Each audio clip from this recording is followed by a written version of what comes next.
गुरवे गौरचन्द्राय राधिकाय तदालये कृष्णाय कृष्णभक्ताय तद्भक्ताय नमो नमः। ओम नमो भगवते वासुदेवाय। ओम नमो भगवते वासुदेवाय। ओम नमो भगवते वासुदेवाय। कृष्णाय वासुदेवाय देवकी नंदनाय च नंदगोपकुमाराय गोविंदाय नमो नमः। जय श्री कृष्ण चैतन्य प्रभु नित्यानंद श्री अद्वैत गदाधर श्रीवास आदि गौर भक्त वृंद। हरे कृष्णा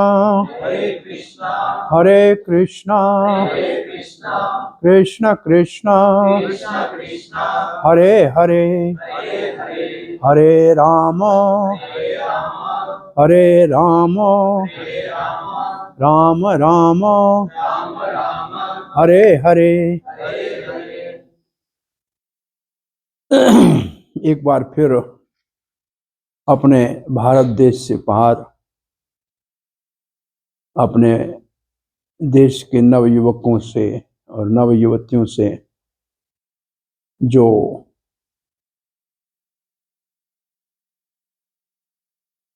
चिकित्सा के शिक्षा के लिए यहाँ रशिया के बहुत ही ठंडे साइबेरिया के भाग में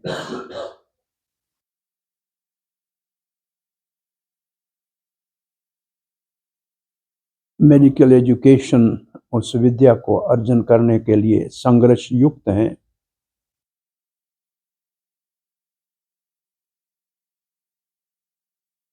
और यहाँ आज आप सब लोग हो सकता है पहले भी किसी उत्सव के समय यहाँ आते रहे हों। ये वहाँ जहाँ ये अब बना रहे हैं अल्टर, वो हमारे एक भारत के राजदूत की तरह स्पिरिचुअल एम्बेसडर थे, स्पिरिचुअल वर्ल्ड के एक व्यक्ति। और कलकत्ता से 70 साल की उम्र में एक कार्गो शिप पानी के जहाज में, वो भी एक डोनेशन के फ्री टिकट पे 1 महीने की जर्नी करके अमेरिका, जो भगवत गीता का संदेश है सनातन धर्म का, उसको प्रचार करने के लिए निकले थे। आप सोच सकते हैं कि 70 साल का व्यक्ति, मैं 71 साल का हूं, तो 1 साल वालों तो उस वक्त में कैसे वो चले होंगे अकेले। और उस जहाज में उसको 2 बार हार्ट अटैक हुआ। खुद अपना पकाते थे, कुछ दिन नहीं खाया, फिर आलू कुछ बॉयल किए, और उस जहाज में 1 महीने के लंबे सफर के बाद वो बॉस्टन हार्बर पे पहुंचे अमेरिका में। उस वक्त में अमेरिका में इंडियन नहीं थे, बहुत हजारों में थे, क्योंकि उस वक्त में अमेरिका में बैन था एशियन के इमिग्रेशन के ऊपर। और महाराज के जाने से कोई 10-15 दिन पहले उस बैन को उठाया गया था। तो एक अग्रवाल जी कोई कलकत्ता आगरा में रहते थे, वो वृंदावन प्रभुपाद को एक बार ऐसे ही मिले, जो प्रभुपाद जी, तो प्रभुपाद ने कहा मेरे गुरुजी ने कहा है कि अंग्रेजी भाषा में प्रचार करना है, और वो इसलिए कि भारत अंग्रेजों के राज के समय हमारी मानसिकता ऐसी बनाई गई थी कि जो चीज अंग्रेजी बनी हुई है वही अच्छी है, जो मेड इन अमेरिका है, यूरोप है, इंग्लैंड है, जर्मनी है, वो अच्छा है, और हमारा अपना स्वदेशी चीज जो उन्होंने हमको ऐसा दिमाग में। अब इंडिया वर्ड का डिक्शनरी में माना उसके अर्थ देखो, इलिटरेट, कुछ अब देखो 3-4 बहुत ही घटिया शब्द लिखे हुए हैं इंडिया शब्द के डिक्शनरी के अर्थ में देखें। मैं समझता हूँ अभी भारत इंडिया को शब्द को चेंज करके भारतवर्ष करने जा रहा है, क्योंकि भारतवर्ष वास्तव में इस पूरे धरती का नाम है, जो खारे पानी से घिरा हुआ समुद्र से जितना भी धरती का टुकड़ा है, इस पूरे का नाम है भारतवर्ष। और ये नाम महाराज भरत ऋषभदेव के एक पुत्र हुए हैं। हमारी भारतीय संस्कृति में 3 भरत बहुत प्रसिद्ध है, एक तो भगवान रामचंद्र के भाई, एक महाराज भरत जो पांडवों के पूर्वज हैं, जिसलिए अर्जुन को भारतवंशी कहते हैं, वो शकुंतला और दुष्यंत के पुत्र थे। शकुंतला जो विश्वामित्र की पुत्री मेनका से हुई थी, उसके पुत्र भरत, जो 5 साल के शेर का मुंह खोल के दांत गिनते थे, बहुत वीर पुरुष थे महाराज भरत। तो वो 2 भरत, और तीसरा भरत जो हमारा, वो भगवान ऋषभदेव का पुत्र है, जिसके नाम से इस पृथ्वी का नाम भारतवर्ष पड़ा, जिसको पहले इस पृथ्वी को अजनाब वर्ष कहते थे, लेकिन भरत महाराज के उपरांत इसको भारतवर्ष कहा गया। तो भारतवर्ष तो एक बहुत बड़ा गौरव का नाम है। जब दुनिया के सबसे पुराने से पुरानी जो है सभ्यता है भारत की, ये ओल्डेस्ट सिविलाइजेशन है, और कम से कम भारत का तो वो सिंध भी भारत का ही एक भाग था। अभी भी सिंध, गुजरात, मराठा तो पढ़ते हैं ना भारत का जो एंथेम है उसमें, तो वो सिंध की तो 5000 से साल पुरानी मोहनजोदड़ो की सभ्यता तो अभी पूरी दुनिया जानती है कि वो तो उस जमाने में घर बनाते थे और ग्रेन उगाते थे, उनके पास गेहूं थे, ड्रेनेज सिस्टम था, और भगवान के शंकर जी के, हनुमान जी के मूर्तियां वहां मिली।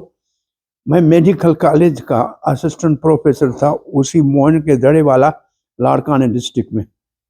मैं कोई 3-4 साल मैंने वहाँ पढ़ाया उनको। उस जमाने में वहाँ एनाटमी मेरा मेजर सब्जेक्ट था, मैं वहाँ पढ़ाता था, लाड़काने रहा, मैं मोहनजोदड़ो जाया करता था। सो बहुत बड़ी हमारी पुरानी रिच सिविलाइजेशन है। सो बात कर रहे थे कि क्योंकि हमारी मानसिकता ऐसी हो गई थी कि जो बाहर की चीज़ें हैं वो अच्छी हैं, और उन्होंने हमको ऐसा ब्रेन वॉश किया था कि आपकी अपनी चीज़ें किसी काम की नहीं हैं। तो सोचा कि अब अगर भगवान के भक्त भी अगर यूरोपियन और अमेरिकन बन के आ जाएंगे, तो हो सकता है भारतवासी सोए हुए हैं वो जाग जाएं। तो ये एक एक्सपेरिमेंट किया गया, एक प्रयोग किया गया कि अब अंग्रेजी भाषा में प्रचार किया जाए, और अंग्रेजी लोग, अगर बाहर के लोग इस भारतीय संस्कृति को स्वीकार कर लेंगे, वैदिक सनातन संस्कृति को, तो फिर भारतवासी पुनः अपने धर्म के आचरण में गौरव का अनुभव करेंगे। तो ये महाराज ने ये प्रयास किया। इससे पहले इंग्लैंड में प्रयास किया गया था 2-3 बार, सफल नहीं हुआ था, लेकिन ये कुछ भगवान की ऐसी उस वक्त में योजना थी कि वियतनाम के वार का समय था, लड़कों को जबरदस्ती सेना में भर्ती कर रहे थे, तो एक नौजवानों में विद्रोह जैसा था वहां। वो सब हिप्पी, कॉलेज छोड़ के, घर छोड़ के हिप्पी बन गए थे, नशे में ऐसे पड़े रहते थे। वो ढूंढ रहे थे कि शांति कहाँ है। वैसे थे, जिसको कहा जाए इनक्वेस्टिव थे, जिज्ञासु थे। तो उसी समय प्रभुपाद जी का वहां पहुंचना हुआ। और उनके बीच में उनको, मैं अग्रवाल की बात कर रहा था, अग्रवाल जब प्रभुपाद से मिलने आया तो प्रभुपाद ने कहा मेरे गुरुजी ने कहा है मुझे अंग्रेजी भाषा में प्रचार। उसने बोला मेरा बेटा अमेरिका रहता है, और उसके बेटे ने अमेरिकन लड़की से शादी की थी, वो शैली थी अग्रवाल उसकी, वो अमेरिकन थी। बोला मेरा बेटा है, बोला फिर मेरे को उसको बोलो स्पॉन्सर भेज दो। ऐसे मिलने आए थे मंदिर में, कोई हमें रोज हजारों मिलने आते हैं। महीने के बाद चिट्ठी आ गई वहां से, उसके बेटे को उसने लिखा होगा अगरबत ने। उसने कहा कौन आएगा, ऐसे लिखने में मुझे क्या है, बाप पिता ने कहा है उसकी आज्ञा का पालन कर देते हैं। वो चिट्ठी आ गई महाराज को कि आप वो अमेरिका आने के लिए स्पॉन्सर किया गया। तो महाराज ने जाके पासपोर्ट बनाया, फिर बॉम्बे में आके वीजा अमेरिकन की लेनी, फिर जहाज के टिकट पानी वाला, ये बड़ा प्रयास किया, बहुत बड़ा संघर्ष किया। लेकिन जब वहां पहुंचे, जहाज से उतरे, पता नहीं कहाँ जाना है, कोई पहचान वाला तो था नहीं। तो वो एक व्यक्ति को भेजा था अग्रवाल जी ने कि यहाँ से उतरेंगे, एक हिंदुस्तानी साधु आएंगे, उनको आप बस में बिठा देना। तो उसने उनको पहचाना और बस में बिठा दिया। वो धोती में ऐसे गए थे, लाल कपड़े में, सन्यासी थे। अभी यहाँ फोटो बड़ा पड़ा होगा, कहाँ पड़ा है? हाँ। तो ये ऐसी ऐसी कपड़े में, ऐसी वेश में गए थे यहाँ से। सो वहाँ महीना एक शैली के घर में रहे। उनका, आप उनके बर्दाश्त करना, उसका सहनशीलता को देखिए। वो वृंदावन से गए हुए एक एक सन्यासी वैष्णव साधु थे, वो शैली के घर में, वो तो फ्रिज के अंदर सब कुछ मांस रखा होता, सब कुछ चीजें रखी हुई थी, लेकिन वो अपना खुद बनाते थे, उनको भी बना के खिलाते थे। उस जमाने में नौजवान 10-12 चपाटी तो खा जाएगा, कोई उसमें देर नहीं लगती है उसको खाने में। और आते थे, उनको अकेले बैठ के उतनी इतनी चपाटी बना के, उन्होंने कभी खाई नहीं थी जिंदगी में। चपाटी होती क्या है, तो ब्रेड, ब्रेड खाना आता है, और खाना इनको तो कुछ आता नहीं है ज्यादा। तो महाराज उनके घर वालों को खिलाया, लेकिन देखा वहां प्रचार का चांस नहीं है। वो YMC गए, लेकिन कुछ ज्यादा, तो फिर न्यूयॉर्क आ गए। न्यूयॉर्क में एक मिश्रा जी वहां रहते थे, उनका योग स्टूडियो था। तो उनकी भी, इनको प्रभुपाद जी को बॉम्बे से कोई परिचय मिला था, तो मिश्रा जी के योग स्टूडियो में गया, तो वो योगा सिखाते थे, और मिश्रा जी उस वक्त बीमार थे। तो प्रभुपाद ने उनके लिए भोजन बनाया, उनका स्वास्थ्य का ध्यान लिया, और ठीक भी हो गए। लेकिन वहां भी देखा कि ये तो योगा कर रहे हैं, मेरे को एक गीता सिखानी है इनको। फिर एक किराए का मकान छोटा सा लिया, और एक टाइपराइटर था, वो लिखते थे उससे, और छोटे से मकान में किराए वाले में रहते थे।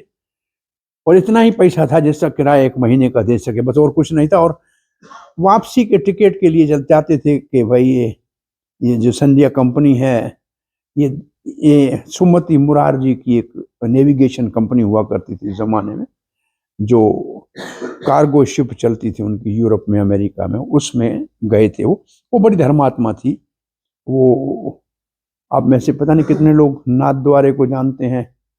जानते हैं, उदयपुर के पास में नाथद्वारा, वहाँ भगवान गोवर्धनधारी नाथ जी का मंदिर है। तो ये संप्रदाय विष्णु, इसमें जो है श्रीपाद वल्लभ आचार्य के बहुत से गुजराती फॉलोअर हैं, और ये सब गुजराती थे। तो ये वैष्णव थी माता जी। इसने प्रभुपाद के पहले भागवत छपने के लिए भी दान दिया था, जिससे भागवत छपा था। सो ऑफिस में कहते थे वापसी कब आपका शिप जाएगा, क्योंकि वहां हताश हो गए थे, क्या करेंगे, या कुछ तो हो नहीं रहा है। लेकिन हर बार कहते एक बार ट्राई करके देखता हूं। और फिर अचानक एक पार्क के अंदर बैठ के कीर्तन ही कर रहे थे, हरे कृष्ण कृष्ण कृष्ण हरे हरे, हरे राम राम राम हरे हरे, कीर्तन कर रहे थे। तो कुछ भक्त आके चारों ओर बैठ गए, और कोई अपने आप बजाने लग गया। और उस कीर्तन में उनको कुछ अच्छा ऐसे लगा कि वो 4-5 लोग स्वामी जी के साथ आ गए। और जिस जिस जो पहले उन्होंने एक स्टोर फ्रंट लिया था, उसके बाहर पहले से लिखा हुआ था मैचलेस गिफ्ट। वहां कुछ पहले किसी का दुकान था, उसमें मैचलेस गिफ्ट लिखा हुआ था। तो उसके अंदर प्रभुपाद भगवत गीता क्लास देना शुरू किया। तो ये 5-7 लोग आया करते थे, और वहां से ये एक छोटा सा और प्रभुपाद ने 65 में गए थे। 65 की लड़ाई से पहले गए थे, और तब भारत के प्रधानमंत्री लाल बहादुर शास्त्री थे। उनको उन्होंने भागवत भी दिया था और उनसे सहायता भी मांगी थी, लेकिन फिर युद्ध हो गया। फिर शास्त्री जी नहीं रहे, वो ताशकंद में ही उनका शरीर छूट गया था, यहाँ आए थे। तो उसके बाद भारत से कोई सहायता मिली नहीं। उस वक्त में करेंसी को भेजना बहुत बड़ा, रिजर्व बैंक के रिस्ट्रिक्शन बहुत ज्यादा थे। सो फिर वही सेल्फ सस्टेनेंस का उन्होंने, वो भागवत कुछ ले गए थे भारत में छपे हुए, वो स्टोरों में रखे थे और कहीं स्वयं जाके अपने आप वितरण करने का प्रयास करते थे। उससे जो भी आ जाता था $5-10, उसमें से उनका खर्चा चलता था। अपना सो पाकी थे, अपना पकाते थे, अपना खाते थे। अब ये नौजवान लड़के आने लगे। 66 में उन्होंने इस्कॉन का पंजीकरण का रजिस्ट्रेशन कर रजिस्टर्ड इस्कॉन इन 66 वहां। और कोई आदमी जानता था नहीं था, कोई भक्त नहीं था, कुछ कोई डिसाइपल भी नहीं था। ऐसे आप 4-5 आएंगे, आपका नाम क्या, आपका नाम क्या, आपका नाम, अच्छा आप इसमें इसके ट्रस्टी बन जाइए, हम एक सोसाइटी रजिस्टर कर रहे हैं। बस ऐसे कुछ 5-6 नाम लेकर एक ट्रस्ट बना दी। तो लोगों ने कहा आपको God consciousness, why don't you make the God conscious society. तो प्रभुपाद ने कहा गॉड कॉन्शियस वेग वर्ड है, गॉड की माना लोग कुछ भी कह सकते हैं। आप दुनिया में किससे पूछो who is God, people will have a different meanings, और उसका डिफरेंट आइडिया है। Prabhupada I want to specifically उनको भगवान कौन है, और भगवत गीता जैसा शास्त्र है जिसको कोर्ट में भी उसी के ऊपर शब्द लेते हैं, तो भगवत गीता देने वाला के अंदर लिखा है भगवान उवाच, जो बोल रहा है ये भगवान बोल रहा है। तो भगवान कौन बोल रहा है, वो कृष्ण बोल रहा है। तो सीधा सा भगवत गीता के आधार पे कृष्ण भगवान है, तो हम तो भगवत गीता का मैसेज देने आए हैं। तो भगवान श्री कृष्ण का जो है कृष्ण कॉन्शियस सोसाइटी के नाम से रजिस्ट्रेशन किया। फिर ये 66 की बात है, और 77 तक महाराज रहे इस धरती पे। कितना, 11 वर्ष, मात्र 11 वर्ष। और 11 वर्ष में ये सारे कॉन्टिनेंट, पूरी दुनिया के कॉन्टिनेंट में 14 बार भ्रमण किया पूरा। ऑस्ट्रेलिया से लेके, अफ्रीका से लेके, यूरोप से लेके, ऑस्ट्रेलिया से 14 टाइम वो भ्रमण किया, और 108 से ज्यादा सेंटर स्थापित किए, मंदिर स्थापित किए, हजारों की संख्या में। उस वक्त में एक बहुत बड़ा एक स्पिरिचुअल, और 71 में वापस इंडिया में अपने पाश्चात्य देश के जब शिष्य लेकर आए, तो सूरत में जब कीर्तन कर रहे थे भक्त, तो लोगों को आश्चर्य लगा। मालाएं लेके उनको भर दिया, कहीं पहचानने में नहीं आ रहे थे कौन है, कहां से आए। एक बहुत बड़ा रिवाइवल हो गया इंडिया में। इंडिया में लोगों को आश्चर्य लगा कि ये वेस्टर्न हरे कृष्णा कैसे जप रहे हैं, ये तो हमारे बाप दादा जपा करते थे, इनके अंदर ये कहां से, इनको कैसे धोती पहनी हुई है, चोटी, बड़ा आश्चर्य लगा भारतवासियों को। दे वर सरप्राइज्ड। और फिर एकदम भारत में भी नई जागृति शुरू हुई। प्रभुपाद ने सोचा कि मेरी उम्र तो बड़ी है, मैंने बीज तो डाल दिया है, लेकिन अगर ये सिर्फ पाश्चात्य देश तक रहा तो आगे हो सकता है बढ़ ना पाए, इसलिए इनका रूट वापस भारत में स्थापित करना चाहिए। तो उन्होंने 3 जगहों पे भारत में विशेष रूप से बड़े केंद्रों को स्थापित, जिसको हेडक्वार्टर, इंटरनेशनल हेडक्वार्टर करके शुरू किया। एक तो वृंदावन में, क्योंकि भगवान श्री कृष्ण का लीला जन्म स्थान है, एक तो उसको बनाया हेडक्वार्टर। दूसरा भगवान श्री चैतन्य महाप्रभु जन्म स्थान कलकत्ता से 65 किलोमीटर आगे है, नवदीप मायापुर, उसको इंटरनेशनल हेडक्वार्टर बनाया। और एक बॉम्बे, क्योंकि सब आने जाने के लिए रूट जो भी बाहर वाले लोगों का है वो आया बॉम्बे मेनली रहेगा, तो वो हमारी जिसको कहा जाए इकोनॉमिकल एक कॉस्मोपॉलिटन सिटी है। तो प्रभुपाद जी कहा करते थे मेरी ऑफिस है दिल्ली, मेरी प्लेस ऑफ वर्शिप है मायापुर, और मेरा घर है वृंदावन। तो इस वक्त देखो ये आप, मैं जो जितने हिस्से में रशिया में मैं आता जाता हूँ, 10, 15, 20 जो भी सिटी में जाता हूँ, सब जगह ये गौर निताय इनके पास हैं। एक ही जगह ओम्स्क में राधा गोविंद देव है, ये जो आपके दिख रहे हैं, मेरे पीछे दिख रहे हैं, ये एक बड़ी साइज के, जैसे हमारे वृंदावन के मंदिरों में बड़ी साइज के, फुल साइज के है ना, ये राधा गोविंद एक ओम्स्क में है, जो अपना प्रॉपर्टी लेके उसमें बनाया है लकड़ी का मंदिर, जो यहाँ वुडन जैसे स्ट्रक्चर होता है वैसे वो मंदिर उन्होंने बनाया हुआ है। अब ये भी खुशी की बात है, कल ही मुझे परसों बताया कि इन्होंने भी जमीन एक यहाँ ली है अपना मंदिर बनाने के लिए, कि अब ये अपना मंदिर एक अपनी जमीन के ऊपर बनाएंगे, ये इनका योजना है। तो चैतन्य महाप्रभु सब जगह पे ये कृष्ण और बलराम ही है। जो चैतन्य महाप्रभु है वो कृष्ण है और नित्यानंद है ये बलराम है। ये 5000 कोई 25 एक साल पहले जब मुगलों का शासन था, उसी समय में बंगाल में, जैसे जैसे आप जानते हैं पंजाब में गुरु नानक साहब प्रचार कर रहे थे उस जमाने में, मध्य भारत में तुलसीदास महाराज रामायण का प्रचार कर रहे थे। ये सब इसको कहते हैं मेडिवल टाइम। ये जो मेडिवल टाइम है ये भक्ति मूवमेंट का टाइम है, एक रिवाइवल था, वो मुस्लिम रूल का टाइम था। और ये मुस्लिम रूल के टाइम में लोगों के अंदर धर्म की जागृति करने के लिए ये लोग पैदल घर घर में, गांव गांव में जाते थे। वो बहुत डिफिकल्ट टाइम था, 550 साल का मतलब मुगल एरा। तो उस हालत में इन्होंने एक रिवाइवल किया और लिखा है उस वक्त में कि लोग कहते कि ये अचानक कहां से इतने सारे भारतीय संस्कृति वाले भगवान के नाम का और कीर्तन ये करते थे उसके ऊपर।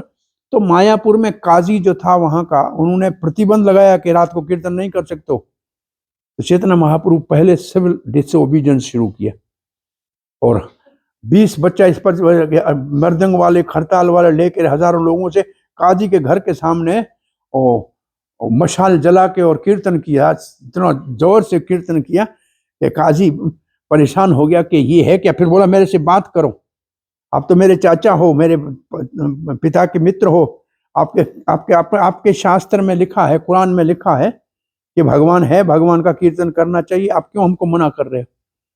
और फिर ये पहला सिविल डिसओबीडियंस उस जमाने में उन्होंने शुरू किया था। और उस वक्त लिखा है उस वक्त हिस्टोरियन ने कि ये हिंदू जो बेचारे मरे हुए, डरे हुए, बाहर नहीं निकलते, इनको इतना करेज कहां से आया, how they are now so bold कि कमिंग आउट और प्रैक्टिसिंग देयर धर्म। क्योंकि इन्होंने एक रिवाइवल ऐसा किया। और हमने ये चीज हुआ है जब मैं उस जमाने में पाकिस्तान सिंध में था, तो वहां भी हमने गीता सम्मेलन शुरू किए थे। ये वक्त था मेनली इंदिरा गांधी का जब एसेसिनेशन हुआ था, तो सिखों के प्रति थोड़ा शत्रुता का भाव आ गया था। और ज्यादातर जो है, खासकर सिंध के कुछ भाग में मंदिर हैं, लेकिन उसमें गुरु ग्रंथ साहब रखे हुए थे। जनरली आप देखेंगे तो ऐसे कुछ मंदिरों में जो सिखों का ग्रंथ है, गुरु ग्रंथ है, तो सिख कोई अलग मजहब नहीं है। हिंदुओं ने अपना दूसरे नंबर का बेटा गुरु गोविंद सिंह को अर्पण किया था सेना बनाने के लिए, ताकि हिंदू धर्म की रक्षा हो। वो जो हमारे दूसरे नंबर के बच्चे वो सिख हैं, उनको खालसा कहा गया। खालसा का मतलब प्योर। अभी भी हमारा जो वैष्णव संप्रदाय है उसको खालसा कहते हैं।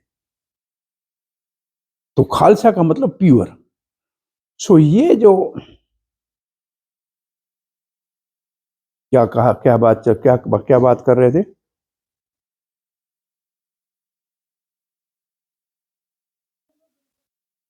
हाँ, तो उस वक्त में एक कंसेप्ट थी कि हम गीता को क्यों नहीं अपने मंदिरों में स्थापित करें और जागृति आए।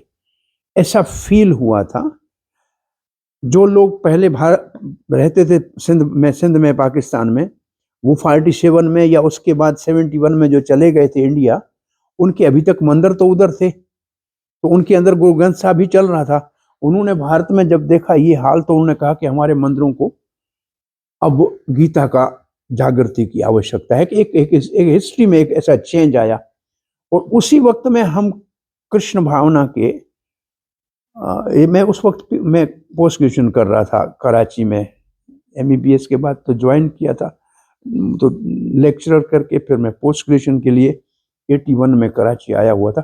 तब मैंने पहली बार भगवत गीता अंग्रेजी में देखी, क्योंकि वहाँ हिंदी तो है नहीं, संस्कृत तो होती नहीं है। और वो मेरे एक साला मेरा वकील था, उसको कोई दे गया था, तो मैं उसके पास देखी तो मुझे आश्चर्य लगा। मुझे कहा ये यहाँ फ्राइडे की वहाँ छुट्टी होती है और फ्राइडे के दिन यहाँ एक वो जगह का नाम, पहले उसका नाम था राम बाग, मेरे ख्याल में नाम था राम बाग, बाद में उसका नाम हो गया आराम बाग, फिर पाकिस्तान चौक, उसको अभी पाकिस्तान चौक करके कहते हैं। वहाँ एक वही गुरु ग्रंथ रखा था, गुरु दरबार थी, बड़ी अच्छी बिल्डिंग पुराने जमाने की बनी। उसमें एक अमेरिका का भक्त है, वो गीता का लेक्चर देता है। और एक वहां उस जमाने में किसी जमाने में बेंगलोर के कुछ लोग, प्रोफेसर ऑफ फिजिक्स थे आयर, वो वहां रह गए थे सिंध में। उनके बेटे हमारे से जूनियर थे, डॉक्टर पढ़ते थे। और वो आयर साहब, प्रोफेसर KRS आयर, वो भी क्योंकि साउथ इंडियन थे, उनको संस्कृत आती थी, वो भी भगवत गीता पढ़ाते। कुछ लोग आते थे तो वो अंग्रेजी पढ़ाते थे और वो भी। तो मैं पहली बार वहां गया तो मैं उसको देखा, अंग्रेज को, वो गीता के श्लोक पढ़ रहा था। तो मेरे को आश्चर्य भी लगा और लज्जा भी आई कि मैं तो ब्राह्मण के घर में जन्म हुआ, मेरे को गीता आती नहीं है और ये गीता सुना रहा है, हम सुन रहे हैं। तो ये तो हमने अपने काम को छोड़ा क्यों? मुझे ऐसा फील हुआ। मैं उसके साथ बात करता हुआ चला तो वो एक कराची की स्लम में, जो म्यूनिसिपालिटी के क्वार्टर थे और जहां जनरली जो है जो म्यूनिसिपल एम्प्लॉय थे हिंदू, जो मोस्टली क्लीनिंग का काम करते थे, सिटी की क्लीनिंग का जो काम करते थे, उनके बीच में रह रहा था अमेरिकन, और रह रहा था उनके बीच में। और मैंने पूछा यहाँ क्यों रह रहे हैं? तो उसने कहा मुझे यहाँ के बहुत बड़े एक टेक्नोक्रेट और एडवाइजर जो है गवर्नमेंट का, प्राइम मिनिस्टर का, उसने कहा है कि अगर आपको सरवाइव करना है यहाँ तो इस कम्युनिटी में रहो, क्योंकि इस कम्युनिटी की तो इसको गवर्नमेंट को जरूरत है, और कोई तो काम करेगा नहीं भाई। ये जो एक सैनिटरी डिपार्टमेंट है, उसमें तो सब हिंदू हैं या क्रिश्चियन है पाकिस्तान में, तो ये तो डिपार्टमेंट इनको जरूरी है। आप इधर रहोगे तो आपको कोई परेशान नहीं करेगा, और आप बाहर कहीं रहोगे वाइट कॉलर हिंदूज के पास तो आपके लिए ट्रबल हो जाएगा कि बाहर के हो। तो ये तो वो वहाँ रहता, मैं उसके साथ वहाँ गया, 2 दिन देखा उसको। और कुछ लोग वहाँ के उसके रोज सुबह उन्होंने ऐसे छोटा सा मंदिर, एक जो पहले हिंदुओं का एक मंदिर था नॉर्मल, उसके कोने में एक जगह ऐसा अपना मंदिर जैसा बना के रखा था, तो वो वहाँ प्रचार कर रहा था। तो फिर मेरे को ऐसे फील हुआ कि मैं इसको कम से कम हेल्प तो कर सकता हूँ, मैं खुद नहीं कर सकता तो इसको हेल्प तो करूँ। और मैं पोस्ट ग्रेजुएशन कर रहा था तो मैं शाम को फ्री हो जाता था। अब जैसे आपका छुट्टी हो गई अभी, तो मैं रोज शाम को फिर उस प्रोग्राम में जाने का मैंने 4-5 किलोमीटर हुआ करता था, तो मैं अपने हॉस्टल से उधर चला जाया करता था, मिलता था उससे, क्या करता है फिर। और उस वक्त में एक पढ़ा लिखा या वाइट कॉलर हिंदू में उधर से मैंने मेनली ज्वाइन किया था, तो वो भी इम्पोर्टेंस मुझे दे रहा था। और भाषा समझने वाला भी मैं अकेला था, उसको हिंदी भाषा बोलने आती थी, क्योंकि मसूरी में उसका पिता उस जमाने में क्रिश्चियन मिशनरी में था, तो वो वहाँ पढ़ा था, इसलिए उसको हिंदी आती थी, इसलिए उसको प्रचार करने के लिए वहाँ भेजा था पाकिस्तान में। सो फिर वो जब चला गया तो मुझे कह गया आप अब यहाँ का देखभाल आप करना। तो उसके बाद मैं वहाँ रिस्पॉन्सिबिलिटी थोड़ी संभाली। उसी वक्त में गीता सम्मेलन वहाँ शुरू हुए, और उस गीता सम्मेलन में दूसरे में गया था, उसमें कोई 50 लोग थे। तीसरे में 500 थे, चौथे में 3000 थे और पांचवें में 5000 लोग इकट्ठे होने लगे। ट्रेन की पूरी बोगी बुक करने आके लगे और गीता सम्मेलन में जा रहे हैं। तो मैं बात क्या कर रहा था, चैतन्य महाप्रभु के समय में जैसे मुगल शासन में हिंदू वापस रिवाइव हो गया, ऐसे उस वक्त में पाकिस्तान में कहने लगे कि ये हिंदू वापस है, गीता सम्मेलन इतने लोग इकट्ठे जा रहे हैं, ये इनको कहां से करे जा गई। वहां ऐसा हिम्मत नहीं कर सकते थे, लेकिन ये हो गया और आज तक वहां सम्मेलन हो रहे हैं और 7-8 हजार आदमी आते हैं। मैं इस साल भी मैं मार्च में गया था, आपके यहां से जैसे मैं गया, यहां से मैं 28 फरवरी को गया, 1 मार्च को वहां पहुंचा और 2 मार्च को मैंने वीजा लिया, 3 को और 5 को मैं गया था कराची में। तो वहां जो होली के दिन गौर पूर्णिमा, गौर चैतन्य महाप्रभु का जो जन्मदिन है वो होली के दूसरे दिन है, होली मतलब होली के दिन है। तो उसी दिन वहां 7000 लोग इकट्ठे हुए थे, बहुत बड़ा हमारा पंडाल प्रोग्राम था। तो बहुत बड़ा रिवाइवल जैसा वहां उस देश में आ गया। तो उस वक्त में मैं पोस्ट ग्रेजुएशन तो कर चुका था तब तक। फिर मैं उस वक्त एक गर्ल्स मेडिकल कॉलेज वहां एक अलग था, तो मैं गर्ल्स कॉलेज में ही पहले एम्प्लॉयड था। तो मेरे को ट्रांसफर हो गया दूसरे मेडिकल कॉलेज में जो दोनों का साथ था। मेरे कारण क्या है, मेरे भाई ट्रांसफर का कोई कारण तो नहीं है। तो कारण मैं जाके होम डिपार्टमेंट, पहले अपने डिपार्टमेंट में देखा तो उन्होंने लिखा था वन डॉक्टर शर्मा, लिखा ये था, has assumed the position of a गुरु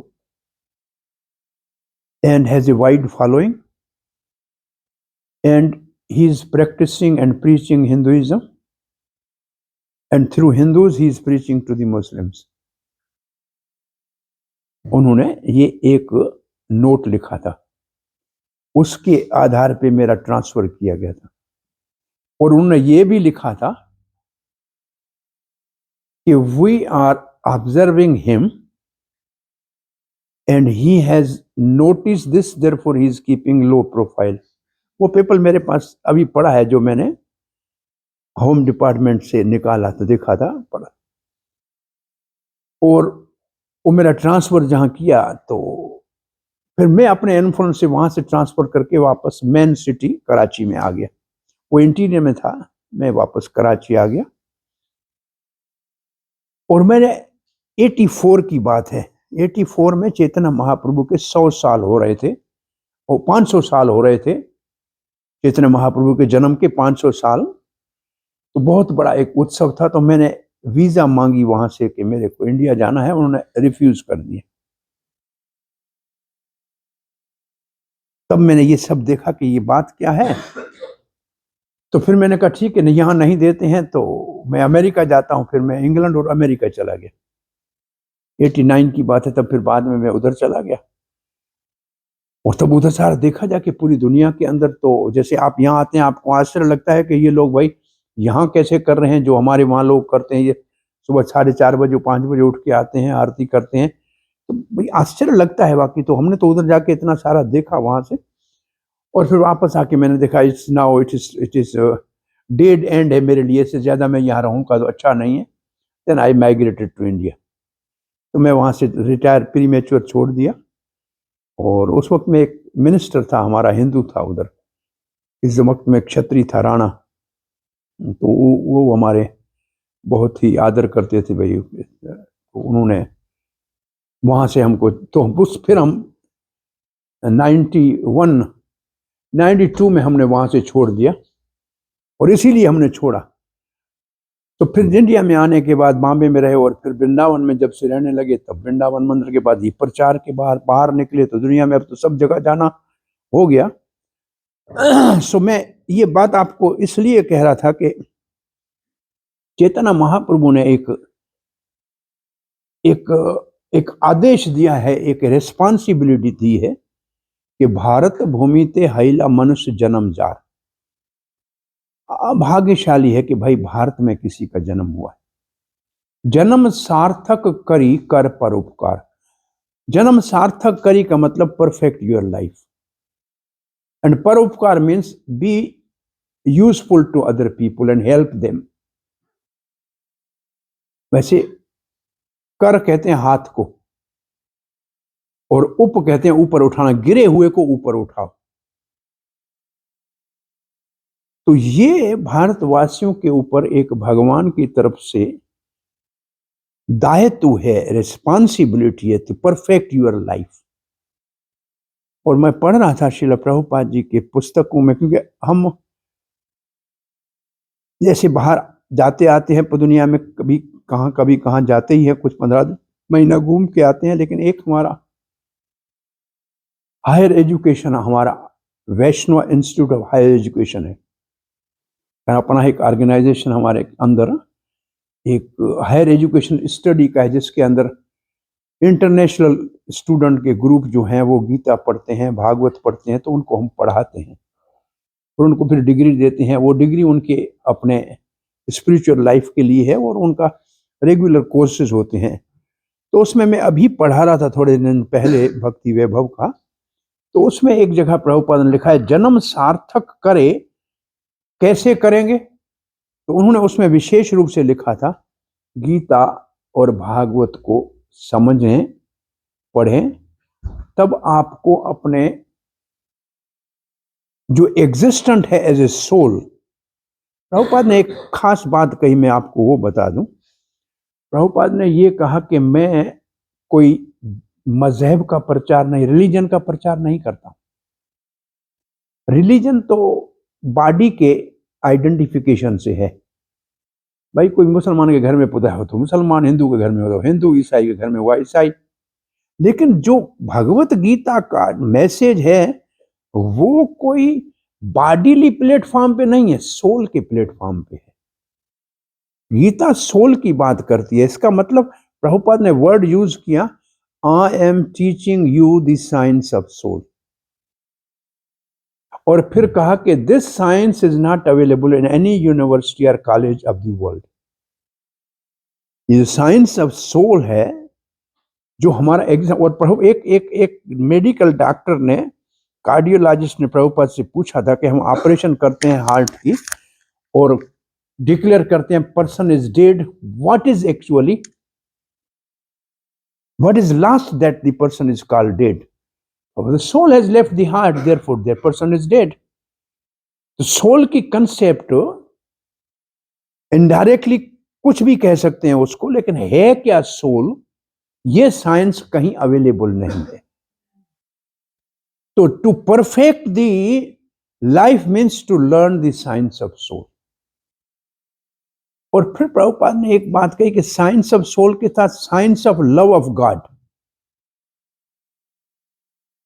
इसको प्रभुपाद ने एक साइंटिफिकली समझाया कि अगर ये भगवान के प्रेम, द लव ऑफ गॉड, अगर इनके हृदय में नहीं होता, वेस्टर्न के, यूरोपियन के या रशियन के, ऑलरेडी अगर इनके दिल में नहीं होता तो मैं इनको कैसे जगा सकता था? मैंने तो सिर्फ इनके हृदय में जो भगवान का प्रेम भगवान ने पहले से भर के भेजा है, मैंने सिर्फ उसको जगाने का प्रयास किया। It is existing in everybody's heart, सबके दिल में ये है, और ये नहीं होता तो ये कैसे इस चीज को एक्सेप्ट करते? तो ये रिलीजन बॉडीली प्लेटफॉर्म का नहीं है। ये जन्म सार्थक का मतलब you learn the science of soul. 2017 में हमारे 40 साल के बाद रीयूनियन थी हमारे मेडिकल ग्रेजुएट्स की। 40 साल के बाद तो सबको शक्लें ही बदल गई, वहां गए तो कोई पहचानने में नहीं आ रहा था। मैं छोड़ा था 40 साल के बाद आदमी का, तो जब हम वापस में गया था अपने मेडिकल कॉलेज में, तो सब ने लिखा था कि भाई आप, एक सोवेनियर छापा था, उसमें लिखा था कि आप क्या हो, कहाँ हो। किसी ने लिखा मैं प्रोफेसर हूँ सर्जरी का, किसी ने लिखा था प्रिंसिपल हूँ कहीं है। वैसे मैं हमारे 2-4 पुराने रिटायर तो सब हो गए लोग, कोई प्रिंसिपल है, कोई मेडिसिन में था, कोई सर्जरी में था। अब मैं क्या लिखूं? मैं तो छोड़ के आ गया था। मैं 92 में छोड़ दिया, फिर मैं रिटायर ही कर दिया था। वो तब एसोसिएट प्रोफेसर, जैसे मैं ड्यू था मेरा प्रोफेसर, तो मैं छोड़ दिया था। तो मैं उसको लिखा कि I am practising the science of soul and science of love of God. ये मैंने उनको, मेरा जो मैं उनको इंट्रोडक्शन भेजा, तो वो बड़े आश्चर्य, मेडिकल सब ग्रेजुएट थे, और हम कोई उस जमाने में मेरे ख्याल में 15-20 तो हिंदू थे, बाकी तो सारे हमारे फ्रेंड जो लोकल मुस्लिम थे वहाँ। तो उन्हें छपा, तो मैं जब वहां कहा कि भाई ये क्या है, ये तुम ये क्या कर रहे हो, और तब सबने देखा मेरे को, तो फिर वो अभी भी हमको लिखते हैं, तो लिखते हैं गुरुजी कि भाई ये तो हम कोई नहीं पढ़ सके, ये तो आपने कुछ और ही नई बात लिखाई है। और WHO ने डेफिनेशन हेल्थ की कुछ चेंज किया था कोई 20 साल पहले। पहले हेल्थ की डेफिनेशन क्या थी, से physical and mental wellbeing of an individual, फिर कहा physical, mental and psychological wellbeing of an individual, और अब कहते हैं physical, mental, psychological and spiritual wellbeing of individual. तो स्पिरिचुअल वर्ल्ड उन्होंने ऐड किया। और हमारा जैसे IQ है ना, इंटेलिजेंट क्वेश्चन, तो इसके साथ फिर अब स्पिरिचुअल क्वेश्चन को भी देखते हैं, इमोशनल क्वेश्चन, IQ, EQ और फिर SQ, स्पिरिचुअल क्वेश्चन। तो ये अभी जो मॉडर्न जो जो साइंस है उसमें भी ये वर्ड आ गए हैं। तो जब हमने ये देखा कि डॉक्टरों के लिए भी स्पिरिचुअल पार्ट भी, क्योंकि हर डिजीज जो मरीज आपके पास आता है ना, ऑर्गेनिक डिजीज कोई 25% होती है, 75% साइकोलॉजिकल उसके सिम्टम होते हैं। साइकोलॉजिकल बहुत ज्यादा होता है, ऑर्गेनिक बहुत कम होता है। तो वो साइकोलॉजिकल एस्पेक्ट जो है उसमें स्पिरिचुअलिटी का बहुत बड़ा रोल है एक्चुअली। वो आदमी को थोड़ा करे। एक मेरे को अम्बलाइकल छोटी हर्निया थी, कुछ वही 10-12 साल पहले। तो मैं एम्स में सत्संग एक जगह कर रहा था, फिर दुकान दिखाने गया, तो जो सर्जन था उसको सारी भगवत गीता याद थी, संस्कृत की पूरी भगवत गीता याद थी। अनुराग श्रीवास्तव उसका नाम, हेड ऑफ डिपार्टमेंट था सर्जरी का। मुझे बोलता था मैं जब सर्जरी करता हूँ तो I just recite the versus and I do. फिर मेरे को कहा कि गीता में एक श्लोक है, तस्मात् सर्वेषु कालेषु मां मानुषम युध्य च। भगवान ने कहा है कि तुम अपना कर्तव्य काम करो और याद मेरे को करो, इसलिए मैं ऑपरेशन अपना काम करता हूँ और याद भगवान को करता हूँ। इसको पूरी Bhagavad Gita, this surgeon, he is a surgeon, a well reputed institute of India, All India Institute of Medical Sciences, and he was the professor of surgery, and he by heart was say memorized the whole भगवत। बोला England में जब मैं था तब मैंने ये सारी Bhagavad Gita memorise की थी, और मुझे पहचाना कि आपका भगवत गीता का लेक्चर टीवी पे आता था, मैंने सुना है। तो बहुत अच्छा। और अब ये आपको मैं एक डॉक्टर का अच्छे से अच्छा कैरेक्टर बताऊं, वो सर्जन था, खुद हेड ऑफ डिपार्टमेंट था। मुझे कहा आपका ऑपरेशन मैं नहीं करूंगा, क्योंकि आप ओबेस हो और इसको अगर खोल दिया गया तो वुंड हील नहीं करेगा और आपको सफर करोगे। मैं लेप्रोस्कोपिक, दूसरा हमारा कलीग है जो हरनिया का ऑल इंडिया का प्रेसिडेंट है और इस वक्त डायरेक्टर है एम्स का, वो बाहर गया हुआ है, आप 10-15 दिन रुकिए, मैं उससे आपकी ऑपरेशन कराऊंगा। ये बहुत बड़ी चीज है डॉक्टरी में कि मैं सर्जन हूं और मेरे पेशेंट को दूसरे को कहूं कि इसके ऊपर ऑपरेशन करे। ये इसको कहते हैं, ये है मॉरलिटी और करेज एक डॉक्टर के लिए। जैसे रामायण में आप देखेंगे, दशरथ महाराज ने कहा कि हमारे को पुत्र प्राप्ति के लिए यज्ञ करना है, तो वशिष्ठ जी ने कहा ये यज्ञ तो केवल ऋषि शम्यक करा सकता है, क्योंकि ये उसी का सफल होगा यज्ञ, इसका मतलब उसी का प्रोफेसर वो है, मैं नहीं हूं। तो ये जो एक प्रोफेशन में जिसको कहे इंटीग्रिटी है, ये बहुत बड़ी बात है। नहीं तो लोग कहते, मैंने देखा है अपनी जिंदगी में कि ऑर्थोपेडिक वाला जनरल सर्जरी के ऑपरेशन करता है, जनरल वाला ऑर्थोपेडिक के करता है, ग्राहक आएगा तो छोड़ना नहीं है, लोग ऐसे करते हैं, मैं देखा है ये भी।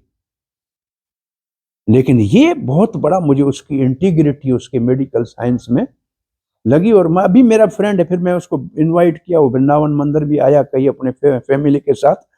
और ये पहला डॉक्टर है जो एम्स में अपने सेमिनार रूम में संडे के दिन छुट्टी के गीता का क्लास रखा करता था, और कुछ डॉक्टर और कुछ और गीता हम जाके वहाँ क्लास देते थे, और कुछ फिर दिल्ली से रेगुलर जाते थे। और उसने ये अपने सेमिनार रूम में, और एक दिन वहाँ आग लगी ऑफिस में, और मुझे कह रहा था सिर्फ यहाँ ये गीता रखी थी, इतना ये टुकड़ा बचा है और सब जल गया, ये क्यों, क्या हुआ, कैसे हुआ? उसका फेथ इतना था कि क्योंकि ये यहाँ गीता थी इसलिए बच गई। अब मैं ये बात कर रहा हूँ कि मेडिकल प्रोफेशन में भी लोग जन्म सार्थक करना है तो गीता को पढ़ना है, भागवत को पढ़ना है, और फिर परोपकार करना है का मतलब दूसरे लोगों को। भाई मैं आपसे एक प्रश्न, मैं अब शायद पहले भी अभी कभी कहा हो आपको कि अल्टीमेटली आपको प्रोफेशन में जाना है तो लोग जो दुखी आएंगे आपके पास, तो लोग दुखी आएंगे, पीड़ा में आएंगे, रोते हुए आएंगे, और आपसे एक्सपेक्ट करेंगे आप उसको सुखी कर दें, यही ना? भाई जो पेशेंट आपके पास आएगा वो तो मिजरी में ही आएगा ना, हंसता तो कोई नहीं आएगा। तो इसका मतलब आप दुखियों को सुखी करने के काम को आपने अपना प्रोफेशन बनाया है, right? You want to make people happy because they are miserable. तब मैं दूसरा प्रश्न पूछा, आर यू हैप्पी? आपके पास हैप्पीनेस है क्या? अगर हमारे पास हैप्पीनेस है तो हम दूसरों को, नहीं है तो हम दूसरों को कहां से देंगे? If we are not happy then how can we give happiness to others? भाई मेरे पास होगी तो अब दूंगा ना। So how to be happy? हम खुद हैप्पी होंगे, जब कहा जाए जिसको ऑलवेज ब्लिसफुल होंगे, एक्सटेटिक होंगे, तो दूसरों को सुख देंगे। हमें देख के दूसरे सुखी हो जाएंगे अगर हमारा अपना ऐसा, जिसको कहा जाए मुस्कुराता हुआ चेहरा होता है, ऐसे नहीं है ब्रांड चेहरे। अब देखें कुछ डॉक्टर ऐसे बैठे होते जैसे भूत बैठे हैं। आने वाला मरीज आधा बीमार पहले पूरा देख के बीमार हो जाता है। नहीं, बहुत ही कार्डियल होना चाहिए। Good listener is a good doctor, एक रूल है। Good listener is a good doctor, जो ज्यादा अच्छी तरह से सुन सकता है, और लोगों को बीमारी से ज्यादा बताने की इच्छा ज्यादा होती है, उसको सुनने के लिए समय होना चाहिए, और उससे सहानुभूति करने के लिए भी आपके पास समय होना चाहिए। You must be well wisher of those people. तो इसलिए यह जरूरी है कि हमको जीवन में, और ऐसे जैसे अब तो यहाँ आप दूर हैं बहुत, हम भारत के अंदर बड़े इंस्टीट्यूट, चाहे वो मेडिकल हो या आईआईटी हो या जो आईटी हो, उसके बाहर generally for moral education specially, youth में मॉरलिटी का बहुत बड़ा एक प्रॉब्लम है। वर्ल्ड वाइड तो है, लेकिन भारत जहाँ से कहा जाए कि संस्कृति की शुरुआत हुई, वहाँ अगर मॉरलिटी ना हो तो अच्छा नहीं है। तो वहाँ हमने ये ऐसे सेंटर खोले हुए हैं for the youth to be spiritually enlightened and morally sound और इंटीग्रिटी इन देयर लाइफ। अपने प्रोफेशन में भी परफेक्ट हों और अपने आचरण में भी। दो चीजें होती है, आचरण भी होना चाहिए और ओन बिहेवियर भी ऐसा होना चाहिए। मैं मेरा एक प्रोफेसर था कार्डियोलॉजी का, वो कम से कम नहीं तो भी रोज के 50 सिगरेट पीता था, और जो मर जाता था उसको बोलना सिगरेट मत पियो कहता था। मेरा प्रोफेसर, मैं देखा एक फार्माकोलॉजी का प्रोफेसर था मेरा, जो कहता था कि निकोटिन लेने से 14 मिनट आपकी जिंदगी खत्म होती है, और वो सिगरेट बाहर निकलते ही लेक्चर से शुरू करता था। हमने तो ये अपने जिंदगी में देखे हुए हैं ना, एक्सपीरियंस आप देख सकते हैं। तो ऐसे व्यक्ति जो है उसका आचरण वैसा नहीं है तो सामने वाले के ऊपर प्रभाव नहीं पड़ेगा। हमारा आचरण आइडियल होना चाहिए, हमारे जीवन में कुछ इंटीग्रिटी होनी चाहिए। इसलिए ये भारत में तो थाउजेंड्स, 5,000 से ज्यादा यूथ आते हैं। जब हम कोई बड़ा यूथ फेस्टिवल करते हैं तो 5,000 स्टूडेंट आते हैं कॉलेज से, यूनिवर्सिटी से। उनके लिए वो थोड़े से क्लब बनाए हुए हैं, क्लब, गीता क्लब। वो एक दिन छुट्टी का 1 घंटा बैठते हैं, गीता के ऊपर आपस में चर्चा कर लेते हैं। somehow they try to, जिसको कहा जाए कि जन्म सार्थक करने का प्रयास कर रहे हैं। अब जैसे यहाँ आप ठीक है यहाँ शिक्षा ग्रहण करने आए हैं, और ये कंट्री में जहाँ तक मैं देखा है 10-12 साल से मैं आ रहा हूँ यहाँ, वेस्टर्न वर्ल्ड में आप जाएंगे तो जो सफ़ेद लोग हैं ना, ये हमको समझते हैं कि ये बहुत जो है सेकंड क्लास, थर्ड क्लास, ऐसे उनका विचार होता है। परंतु रशिया में इंडियन कल्चर के लिए बहुत रेस्पेक्ट है। ये कि ये वाइट वर्ल्ड में मैं जहां भी मैंने देखा है, थाईलैंड वालों को है, रशिया वालों को है, इंडिया के लिए हम इनसे भारतीय मूल के लोगों के लिए बहुत बड़ा उनसे एक्सपेक्ट करते हैं कि ये कल्चरल पीपल है। तो आपका यहाँ रहना पढ़ाई के साथ, मानो कि आप एक यहाँ ऐसे अच्छा सा अपने आप को उदाहरण के रूप में रखो, तो अपने देश का आप रिप्रेजेंट कर रहे हो। तो हमारा आचरण इतना जिसको जाए क्रिस्टल क्लियर होना चाहिए कि यहाँ के लोगों का जो हमारे प्रति जो जो धारणा है उस वो ऐसे हाई एस्टीम में बनी रहे। और प्लस में आप देखेंगे ये लोग इतना सारा यहाँ सेवा कर रहे हैं, तो हम और नहीं तो कुछ इनको असिस्ट कैसे कर सकते हैं। बेसिकली मैं जो अपने जिंदगी में देखा है और सोचा है, ये प्रैक्टिस तो अच्छी कर सकते हैं, साधना अच्छी कर सकते हैं, लेकिन बहुत सी कल्चरल चीजें हैं जो आपके ब्लड में है। और प्रभुपाद ने एक कहावत कही थी कि नदी को पार करना है, एक आदमी अंधा है, दूसरा लंगड़ा है। अंधा देख नहीं सकता लेकिन है तकड़ा मोटा, लंगड़ा चल नहीं सकता है लेकिन देख सकता है।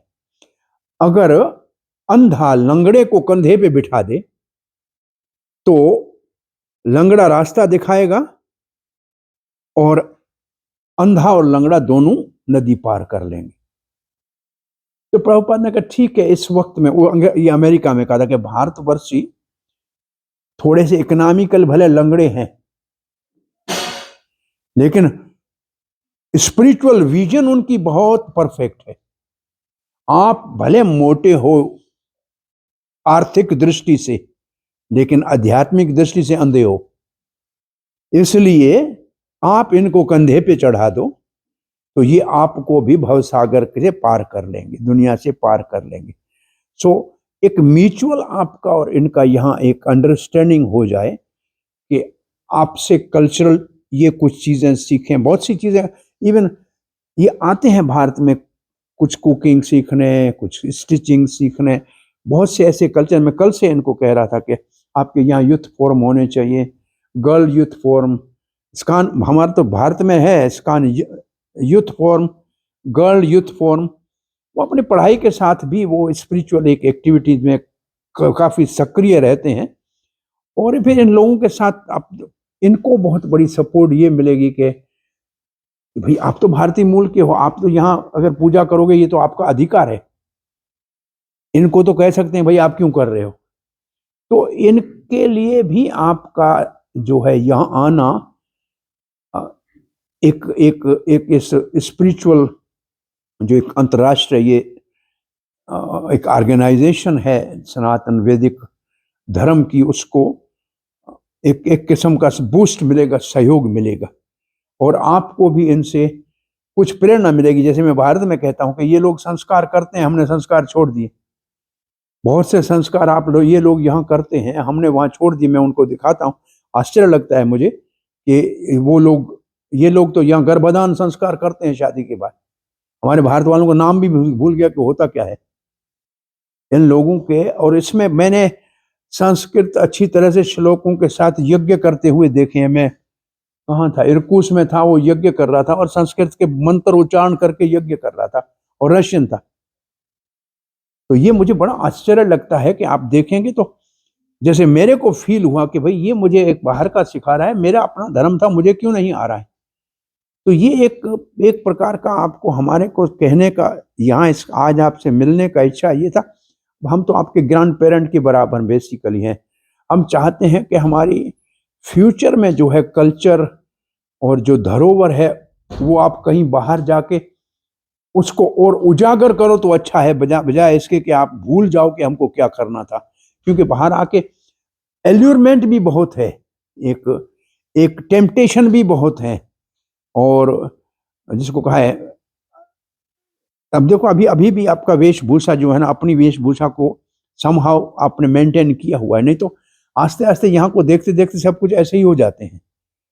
तो एक तो इम्यूनाइजेशन होनी चाहिए, इम्यूनाइज अपने आप को करना चाहिए कि हम जो है मॉरली डिग्रेड ना हो, और दूसरा ये कि दूसरों को हम एनलाइवन करें, इसलिए हम खुद स्पिरिचुअली स्ट्रांग हो। तो इसके लिए हमने चाहा था कि हम आपसे मिलें। उधर आपके 4th फ्लोर में चढ़ने का हम में हिम्मत नहीं था, इसलिए आपको यहाँ बुलाया। और यहाँ एक फ़ायदा है कि आप भगवान का आपको दर्शन हो गया। तो यहाँ हम इस क्लास को यहाँ एंड करते हैं। आपका कोई प्रश्न है, जिज्ञासा, या ऐसे कुछ और पूछना चाहते हैं या कहना चाहते हैं तो कह सकते हैं। द टाइम फॉर दी आरती। हाँ,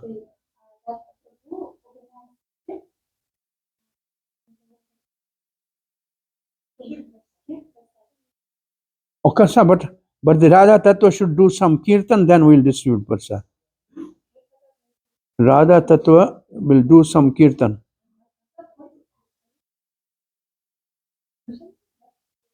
You come here, do kirtan Radha Tattva. नाम उसका देखो राधा तत्व रखा है। अब राधा अष्टमी आने वाली है, 23 तारीख को राधा अष्टमी है। अब वो इधर, what time you are having festival for Radha Ashtami here?